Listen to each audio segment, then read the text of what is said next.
If you like the video, subscribe us. For any doubt, comment us. These are the photos of photoelectric effect, where photon on colliding with metal ejected a electron.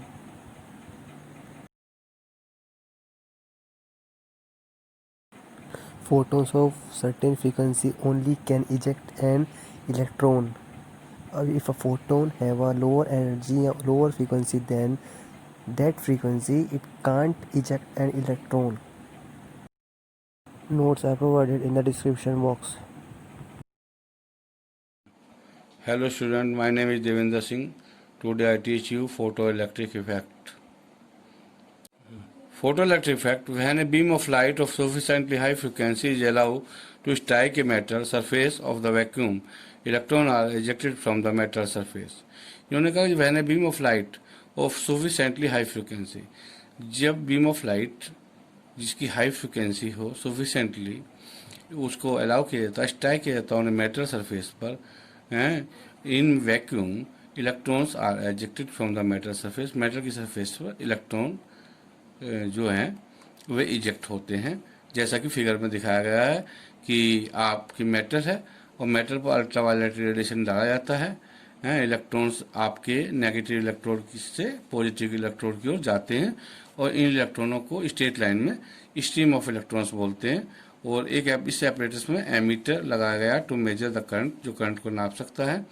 और इलेक्ट्रॉनों की direction जो है वो आपकी दिखाई गई है पॉजिटिव इलेक्ट्रोड से टूवर्ड्स द नेगेटिव इलेक्ट्रोड, यानी कि इलेक्ट्रिसिटी की अपोजिट डायरेक्शन में होते हैं इलेक्ट्रॉन्स। और इसमें आगे है the phenomena is known as the photoelectric effect, इस फिनोमिना को फोटोइलेक्ट्रिक इफेक्ट बोलते हैं। एंड द इजेक्टेड इलेक्ट्रॉन्स, और जो इजेक्ट होते हैं electrons, are the photo electrons. For example, when ultraviolet light shines on cesium bracket में lithium, sodium, potassium, rubidium as in the apparatus shown in figure 1.21, in the photoelectric effect occurs, इनमें photoelectric effect पाया जाता है। With the help of the photoelectric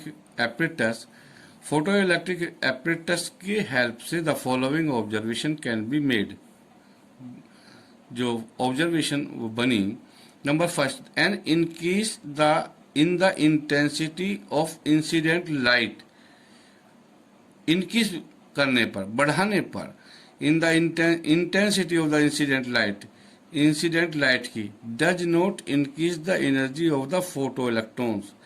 यानी कि अगर आप intensity बढ़ाते हो इंसिडेंट लाइट की, इंटेंसिटी मीन्स क्या होता है, नंबर, एक सेकंड में जितने अल्ट्रावायलेट लाइट्स या आप फोटोन्स बोल दीजिए, अल्ट्रावायलेट लाइट, एक सेकंड में जितनी अल्ट्रावायलेट लाइट्स आप डाल रहे हैं वो उसकी इंटेंसिटी कहलाती है।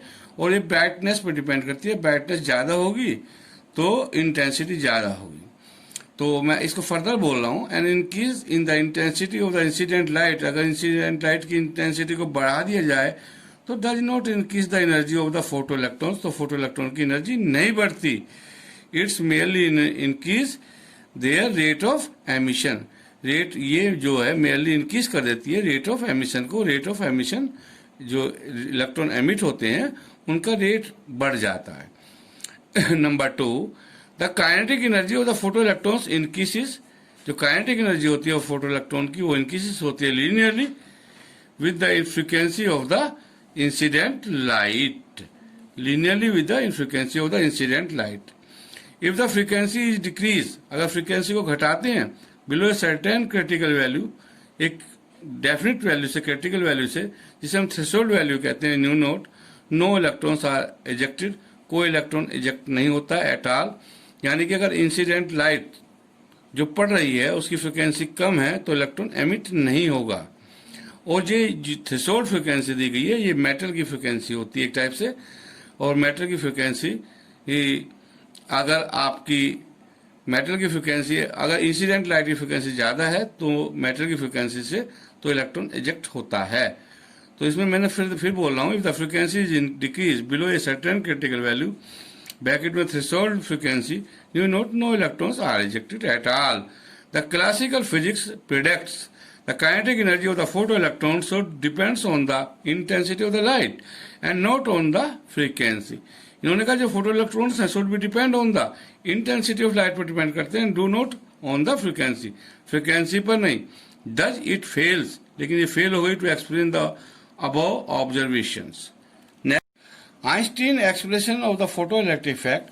In 1905, Albert Einstein, who was awarded Nobel Prize for his work on photons, interpreted the photoelectrons affected by the application of the quantum theory of light. Figures में दिखाया गया frequency of incident light x axis पर है, new note का figure दिखाया गया straight line में. आप kinetic energy of the photo electrons का फिगर दिखाया, kinetic energy of the photo electrons plotted against frequency of the incident light. Number 5, a photon of the incident light transmit it's energy H new. जो photon है incident light की वो अपनी energy H new जो है वो transmit कर देता है टू एन इलेक्ट्रॉन को in the metal surface. Metal की सरफेस के अंदर जो इलेक्ट्रॉन होता है which escape the kinetic energy 1/2 mv². Greater intensity of the incident light merely implies greater number of photons. यानी greater intensity of the incident light merely implies greater number of photons, each of which release one electron. Then increase the rate of emission of electrons while the kinetic energy of the individual photons remains unaffected.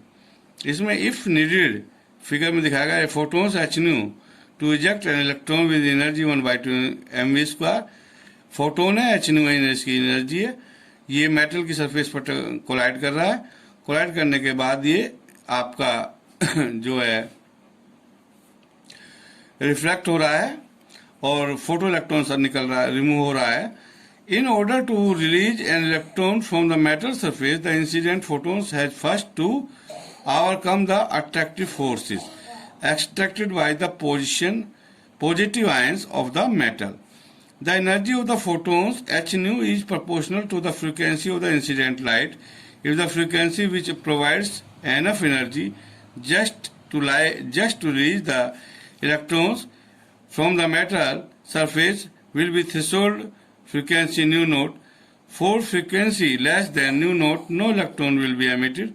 For the frequency nu greater than nu naught, a part of energy go to the losing the electron and remaining for the imparting kinetic energy of the photoelectrons. यानी कि अगर new की value new note से ज्यादा तो एक part तो energy का इलेक्ट्रॉन को रिमूव करने में मेटल की सरफेस तक लाने में खर्च हो जाता, और जो सेकंड जो पार्ट एनर्जी का बचता है वो काइनेटिक एनर्जी में खर्च हो जाता. दस इस प्रकार thus h nu equal to h nu naught plus 1/2 mv², यानी total energy equal to work function plus kinetic energy, where h nu is the energy of the incoming photon. H nu naught is the minimum energy for the electron to escape from the metal, and 1/2 mv² is the kinetic energy of the photoelectrons. H nu naught is a constant for a particular solid. Particular solid के लिए h nu naught एक constant होती है and the designated by as W. The work function, rearranging the equation first, 1/2 mv² is equal to h nu minus capital W. Equation number 2.